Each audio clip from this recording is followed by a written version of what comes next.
Rip City. That was beautiful, wasn't it? That was nice. The Blazers come and grab a 125-103 victory over the New Orleans Pelicans to grab their first win of the season. Welcome into the fifth quarter. Chris Burkhardt here with you.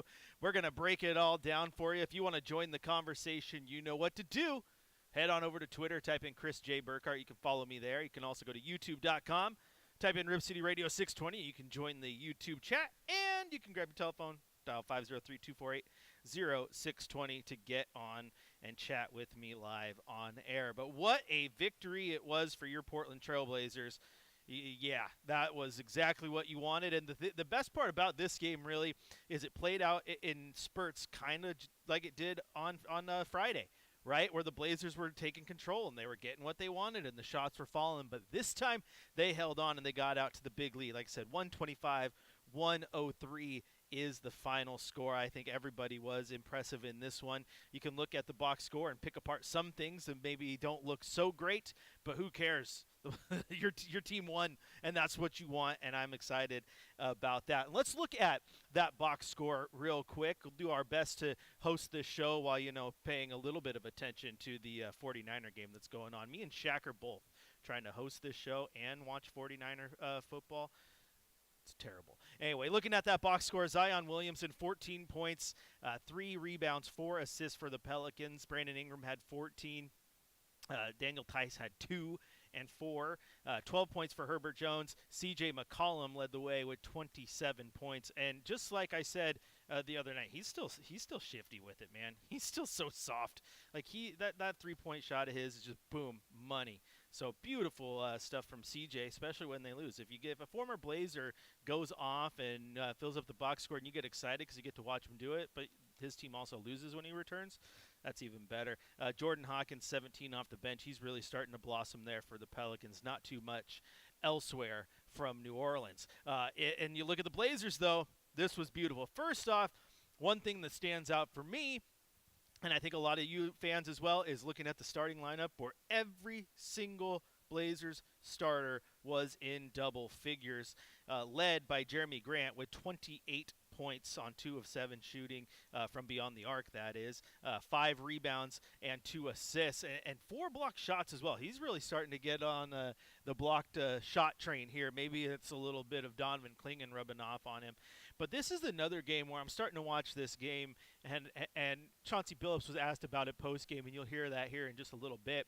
But, man, Jeremy Grant is playing like the best player on this team. And he is right now. He has been absolutely phenomenal, been very aggressive on the offensive side of things. The ball has been dropping every single time he takes a shot. It's been a great start to the season for Jeremy Grant, and you would hope that he can continue this all season long, right? And that's how you're going to get into the victory column more often than not, is when he can play games like this. So shout out to Jeremy Grant, who continues to fill up the box score.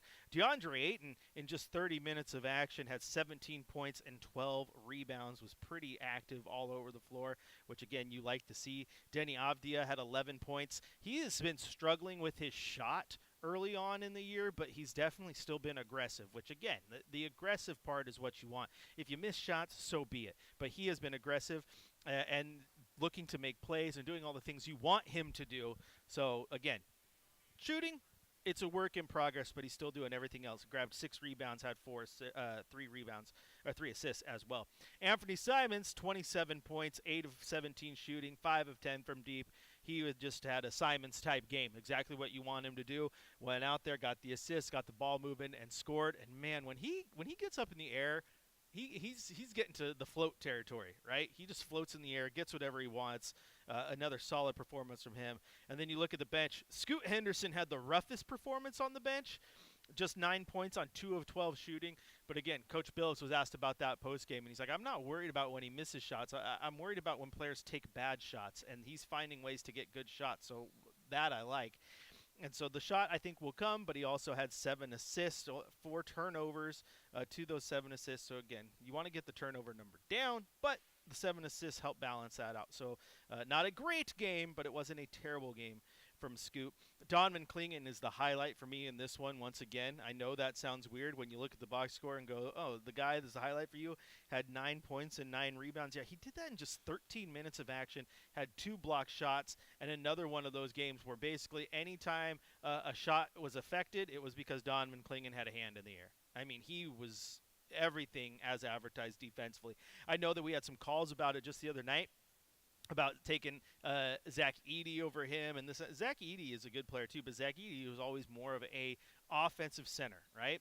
Donovan Clingan, he's a defensive first guy, and he's more than proving that early on.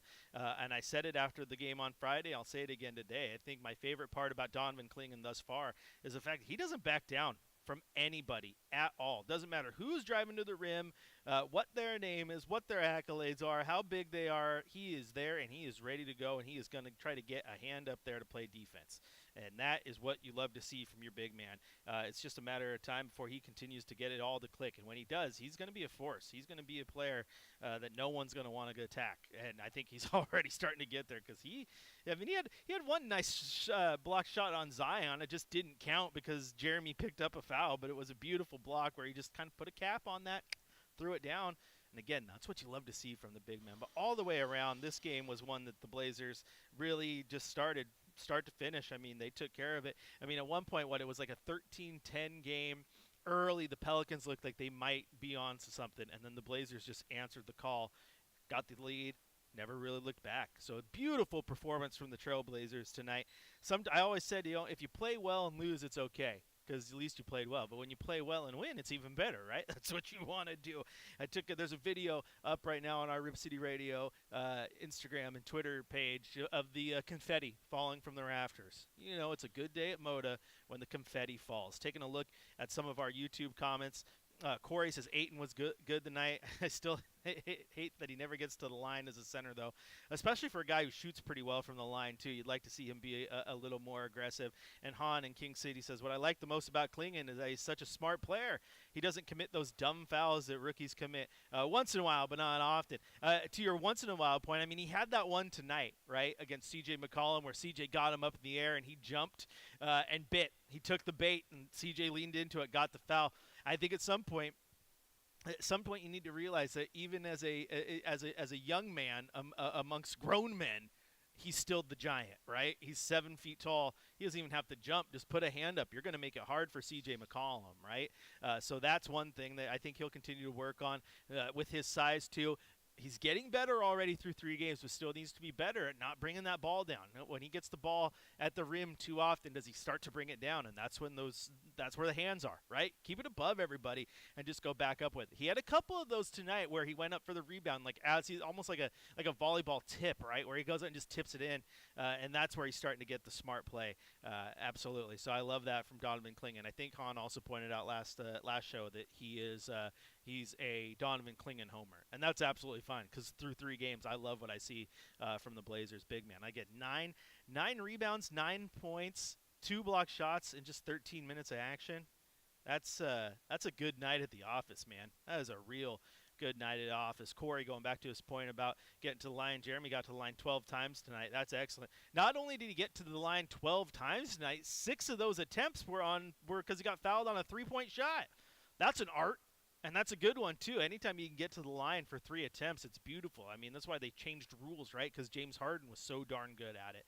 So overall, just a good performance from your Trailblazers. I did state that one thing I wanted to do was see the turnover numbers come down a little bit. They were down from last game, but still 15 turnovers. Compare that to just 14 from the Pelicans, though, and that's a better gap. There was a 5 turnover gap between the Blazers and the Pelicans on Friday, and that definitely comes into play in a 1-score game. Tonight, I thought they took much better care of the ball comparatively to what the Pelicans did. And then again, they were good on the glass, 29 boards on the defensive side, 22 offensive, 51 rebounds total to 39 for the Pelicans. And that's something this team can definitely build on because Ayton's good on the glass. Clingan is great on the glass. They're both starting to score. You got to use your size, right? Take advantage of your size and just clean, baby, clean. Mr. Clean, grab your magic eraser, clean the glass. And that's what these guys are doing. Again, use their size advantage. Go get the boards. 12 boards for Ayton, 9 boards for Klingon, 5 boards for Scoot Henderson, who, again, he's always compared to guys like Westbrook early on just because of his athletic ability.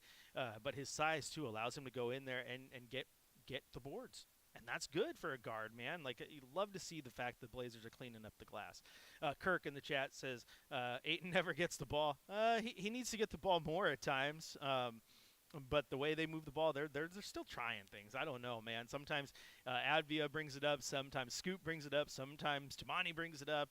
I would like some offense where Ayton gets a little bit more involved. He only had 9 shot attempts tonight. But overall, I'm not going to complain. I don't care if he touched the ball once. They won 125 to 103, and that's a beautiful thing. All right, we're going to take a quick break here on the 5th quarter. When we come back, we're going to hit you with our shot of the night and our drive of the night back to back, and then we'll go out to the phone lines where Victor and Turkey's waiting patiently. If you want to jump in and get on the phone as well, 503-248-0620 is that telephone number. Plenty of more breakdown of this one as the Blazers pick up their first victory of the season, 125 to 103 over the Pelicans. The 5th quarter rolls on right here on your home of the Blazers, Rip City Radio 620.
Welcome back into the fifth quarter. Chris Burkhardt here with you.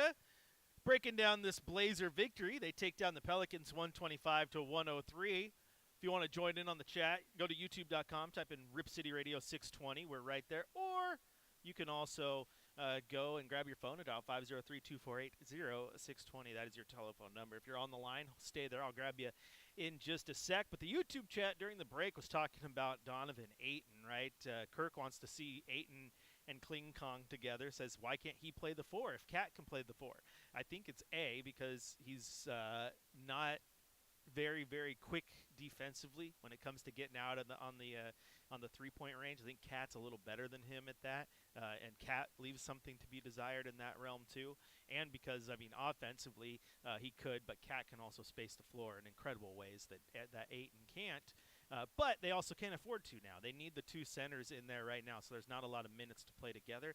I think what you're going to see when you do see it, if you see it, is going to be when Robert Williams is healthy, because I think there's going to be times where you play just sparingly minutes with Klingon and maybe Ayton at the four, or even more likely so Robert Williams playing a little bit power forward, just because he is able to get out and play that position defensively, which matters quite a bit. And in offensive terms, absolutely Ayton can play power forward, especially with the way he can hit that 15-foot jumper, but they haven't asked him to do that a lot lately.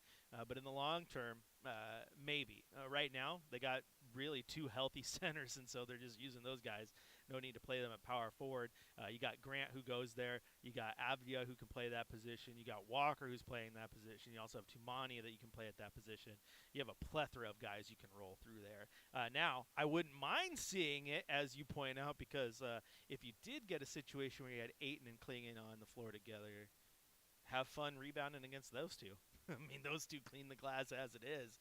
So, yeah, I wouldn't mind that. But, yeah, right now I think that rotation makes sense. I wouldn't mind getting to a point where Ayton maybe pulls back a little bit. I mean, tonight he had 30 minutes, and that was just because things were rolling.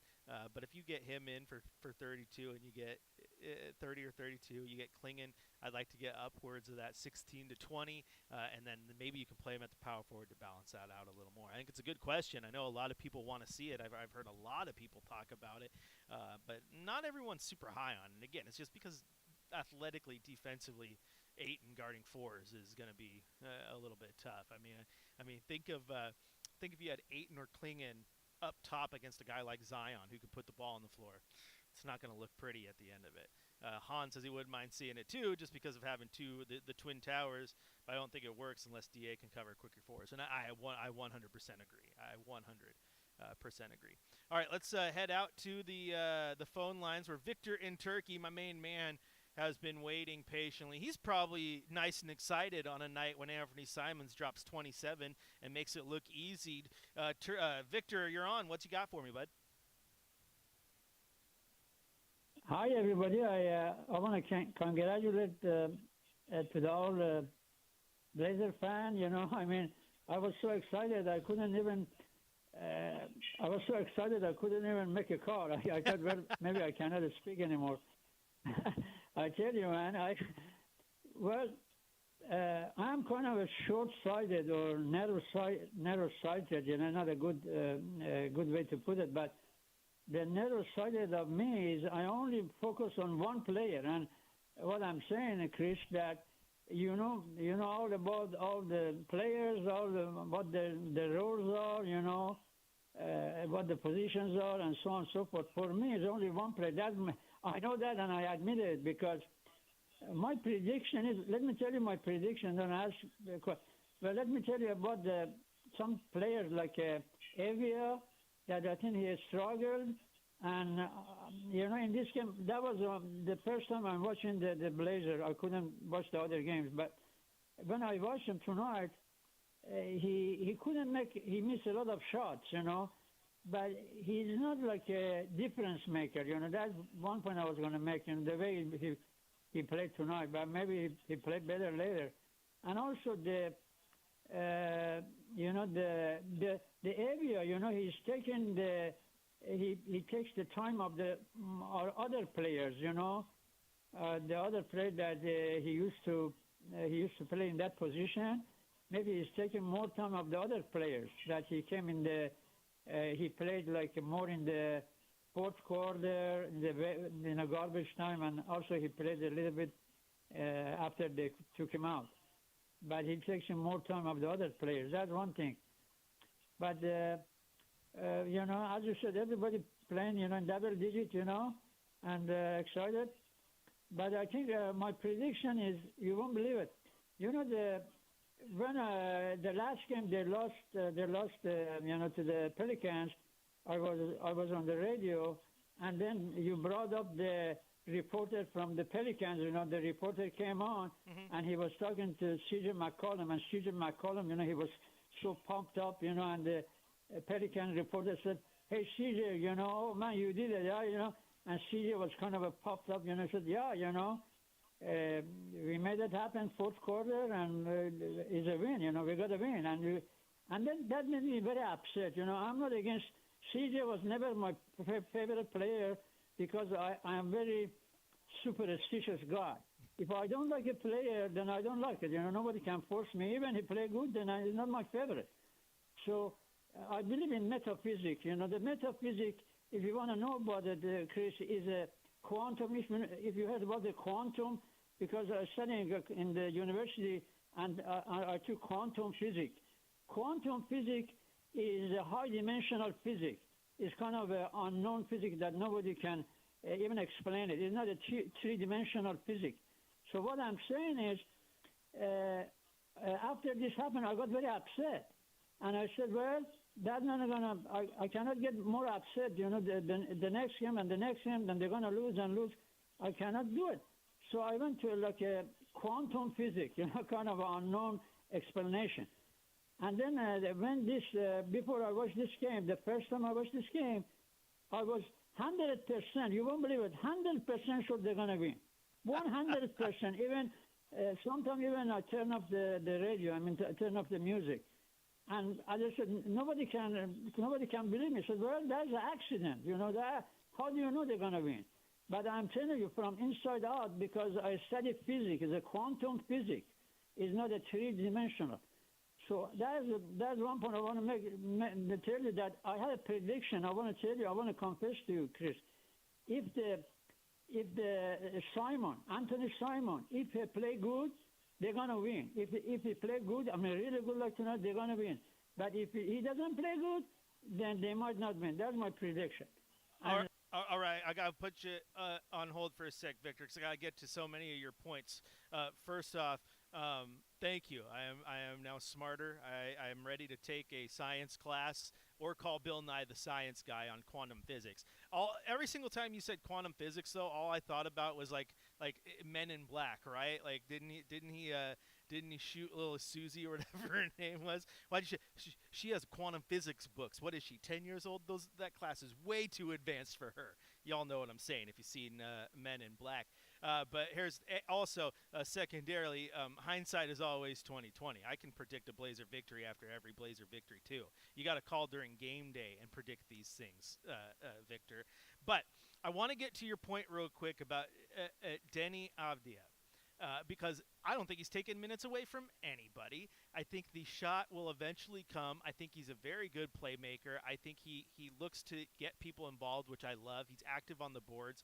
He had open shots tonight. They're eventually going to fall. But you want to talk about science and things that will blow your mind. Let me blow your mind for a second. Chris Murray comes off the bench tonight. Very good player. Still looking to get in his groove and be a part of this rotation. Toumani Camara getting the start. These are guys that you consider the young guys, right? The young guys who need to get on the floor because they need to learn the system because they're part of the future, right? Most people would absolutely agree. Keep in mind that both of those guys are older than Deni Avdija. That is correct. Older than Deni Avdija. Toumani Camara is 24. Chris Murray is 24. Deni Avdija is only 23 years young. So it's easy to say, okay, that's the guy who got traded. He's the starting small forward. He's taking minutes away from the young guys. No, he's not. He is one of the young guys. And that is exactly what you want, is that young guy getting minutes, right? You traded Malcolm Brogdon and a first-round pick to get him. and you want him on the floor. You absolutely want him on the floor. And I think he's very good, and I think he's better than the guys like Chris Murray right now. That's why he's in that starting lineup. He's only a year younger than Jabari Walker. Like, he is one of the young guys. He is absolutely one of the young guys. It sounds weird to say it. I just don't think people can wrap their head around that. But he's definitely one of the young guys. 23 years young, Denny Avdia. Been in the league for a minute, though. Came in young. Got a couple years under his belt, and now here he is. But when you put that in perspective, that he's younger than Chris Murray and Toumani Camara, yeah, think about that. And as Han says, Denny's been really good, even with the shooting struggles. I think he's impacting the game, Han. I absolutely think he impacts the game. The shot hasn't been falling, and you know what? That happens. That's basketball. That's something Coach Billups said, and we'll hear from him here in the Coach's Corner when we take our next break. But I think he absolutely impacts the game. And if you can grow with him, get him involved, you got a good piece. All right, let's head out to Buffalo real quick, where Joe calls back in. And I know Joe, I know you hate the Bills Mafia, but I forget. Are you a Bills fan or not? No, I'm a Dolphins fan, which is terrible to be in this area. Oh, okay. Well, the Bills came in and the Bills came in and took care of business against the Seahawks. That makes me happy, even though I'm not a Bills fan. So. Yeah, so you guys I always wondered that, how your football fans work. So you don't like Seahawks up that way? I am a born and bred 49er fan, my friend. That's all I care about. Oh, okay. But the guy screening the call, that's your producer. He was grateful as well. It sounded like that the Seahawks got beat. That is the great Michael Shacker, who is also a San Francisco 49er fan. So I have some fandom here with me. If you ever make it out to Portland, though, you'll realize this is 100% a NFL free agent town. A lot of Niner fans, a lot of Pittsburgh Steeler fans in this city for some reason. Obviously, a lot of Seahawk fans. But, yeah, the Pittsburgh one confuses me. The Niner one makes sense because back in the 80s when the Niners were real good, they had the TV rights here in Oregon, not the Seahawks, right? So you saw more Niner games. Gotcha. So a lot of people grew up. My grandparents were 49er fans. My dad's a 49er fan, so I was birthed into it, my man. Oh, there you go. Yeah, so by default, you're going to be a 49ers fan. I always wondered that because, like, that's kind of the situation we fall into being in Buffalo with no NBA team. And no one's really a fan of New York City if you live in Western New York. It's kind of like a small rivalry thing there. So, like, we're not just defaulting to the Knicks or now the Nets, you know what I mean? So, right. You'd think that, but and there's some people out here that don't care about basketball at all. So it's just kind of interesting how that works. I always wondered, though, with the NFL, would that be more of like a widely liked sport than basketball is? It seems like I always wondered how that worked in places that didn't have a team. So that's interesting, though. But, yeah, I'm a Dolphins fan. I grew up watching Dan Marino, and he always tried to play with broken ribs. And, like, Jim Kelly was doing the opposite. He was always just whining. So I was just like, yeah, I like this guy. And then it just grew into, love for the Dolphins. Yeah, so you had to find someone else. But, yeah, I don't like. You had to find someone else to love because, you couldn't tell people you were a Bills fan watching them go to multiple Super Bowls and just, drop the ball on the goal line, so to speak. Just, we're here, we can't get it done. Such a huge conspiracy about that. Yes, exactly. I'm not a conspiracy theorist, but when it comes to the 4 Bills Super Bowl losses in a row, I'm a huge conspiracy theorist about that. I think Jim Kelly threw games on purpose. We'll leave it there if you want, and we could talk about that some other time. All right. I think he had a gambling problem. Just going with that. Okay, well, I didn't say it. You did. Yeah, what's your basketball take? I have a whole. Yeah, we'll go with basketball. So, you were talking. You talked about Williams earlier, and that's perfect. So I was just looking at his stats. Now, the first time I ever heard of Williams was I was playing 2K, and I traded for him off of the Celtics at that time. Right. So I was like, wow, this guy's big. He's aggressive. So what would you classify him as? Would he be more offensive or defensive? Because his shot, it says his field goal percentage is 70%. Yeah, he gets a lot of shots. And that's pretty amazing. Yeah, he gets a lot of shots at the rim, though, just because he's a big. He doesn't space the floor too much. He's not gonna take a lot of threes. He doesn't have like that knockdown, 15-footer like you would think of a DeAndre Ayton or LaMarcus Aldridge back in the day. But he's gonna grab buckets at the rim and take care of it. But he's 100% through and through a defense-first center without question. Okay. So then, this is what I'm going to do with you before I go. I'm going to use you as the roster projector, like we did in the first phone call when I asked if Aiton and Klingen, or what are we calling him? Kling Kong. I love that. Yep. Do we have a three-headed monster there with Williams, Kling Kong, and Aiton? You think at any point, or how would you work him into the roster with the big guys that we got already? Oh, I think you have a three-headed monster until you decide which one or two of them you're cutting off and trading because you just want to have a one-headed monster. Like, I mean, I think that's the truth of it. And there's people who like Robert Williams despite the injury history, but people like him, and he's on a friendly deal mathematically, like $10 million a year, something like that. Aiton is a little more expensive. I know a lot of people like. I don't know exactly what the future is for him, being young as well. He's 27 years old, so. I still think there could be a future there. I don't know exactly what they want to do, but I think they're going to pick one of those three in the long run, and I think we all know who the answer is. His name's Donovan Klingen, and see where they go.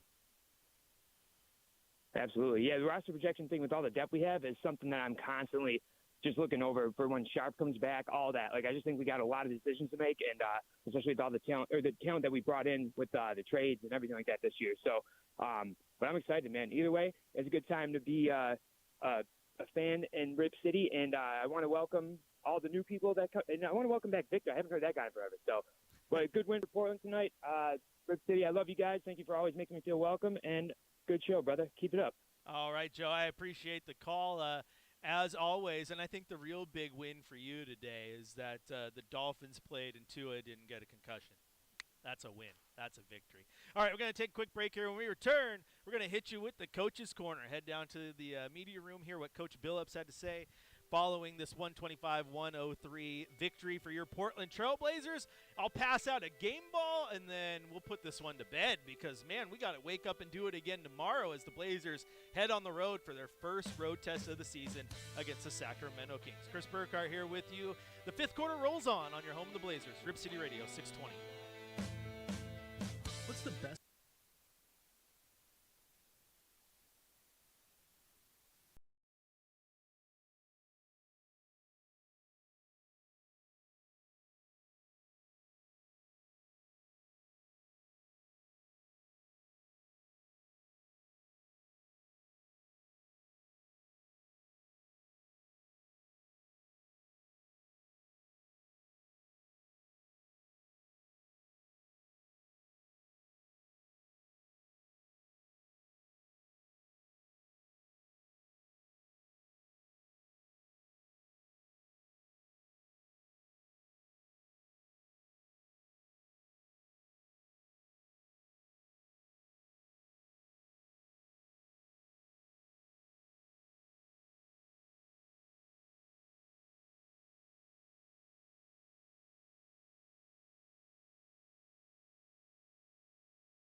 That is right. My game ball tonight goes to Jeremy Grant. 28 points, 2 of 7 from 3, 9 of 17 overall, 5 rebounds. Very, very good performance from the Blazers power forward. I mean, through 3 games, he's looked like the Blazers' best player, and I love it. I want to continue to see him get better and better and better.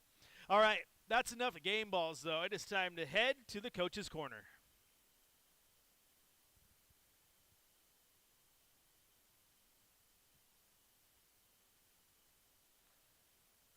All right, let's hear what Coach had to say following this 125-103 victory for your Portland Trail Blazers. You know, that was a tough loss for us the other night. You know, we felt like we played good enough to win. Young ball club, you always hoping you respond the right way. So I just loved how we came back, you know, and gave it all we had. And, you know, our standard is just that we're going to compete as hard as we can every time and live with the results. And I loved how we did that. And I really love how we do that together, you know, both sides of the ball. Starting with the defense, we just try to help each other all the time, knowing that there's some incredible players out there that we're going to have our hands full. Everybody helped each other. I thought we were incredible on the glass tonight. The rebounds, offensive rebounds was great, but defensively, you know, we, for the most part, tried to give them one shot if we could and get out and go. So I love that, and obviously we had some great individual performances. Thought Ant was big time. Jeremy, again, was great. I thought D.A. was excellent. You know, him rolling to that basket. And, you know, New Orleans does a good job of not letting you get the ball in the pocket. So he told D.A. before the game, if you want the ball, go get it at the rim. And he did that. So I was proud of him for that. Everybody, I thought Big Donovan, I mean, shoot, man. Scoot was good again. Donovan was great. Just a great team effort. Outside of the people on the team, do you think generally people take for granted how good Jeremy Grant plays? Yeah, I do. I just love, you know, if anybody that's been around the league for a while, if you've seen and remembered Jeremy when he came in the league, he was like, you know, just a little string bean, man, that could guard but couldn't hit the side of a barn. He really couldn't. He's turned himself into a big-time shooter. And among other things, offensively and defensively, still locked down guy. So I do think he's underappreciated, mainly because we just haven't won. If you're not a Blazer fan, you don't see him. We're never on national TV, you know. So he does go under the radar, but the people that know, they really know. Alrighty, that is going to do it for the 5th quarter. But before we go, I know the music's playing, but I got to say something. A big, massive, wonderful shout out heading to my daughter because it is her birthday. I had to come to a Blazer game, missed most of it today. Jealous because Mom and Grandma and Pa took her out to Benihana's. She was out watching the fire grill all excited while I was watching Jeremy Grant hit bucket after bucket. We're not the same. She had a good night. But she is lucky number 7. Brooklyn, lucky number 7. If that name's familiar, it's because when we were naming her, my mom's like, what's that? Or my mom, excuse me, my wife, her mom, was like, what's that girl you used to work with at NBC? I really liked her name. I'm like, Brooke Olsendam. She's like, yeah. Named her Brooklyn. Brooke still loves when I tell her that story. But big shout out and happy birthday, Brooklyn. I'm so happy for you and so excited. You are awesome. Dad loves you. All right, that's going to do it. We're going to be right back here tomorrow because the Blazers hit the road for their first road test of the season against the Sacramento Kings. Tip-off at 7 p.m. right here on your home of the Blazers, Rip City Radio 620. Chad will have the pregame show on the Blazers Audio Network at 6, and at 5 o'clock you'll have me and Sean Hyken will be joining me for Blazers Game Day. We will talk to you tomorrow. Happy birthday, Brooklyn. I love you.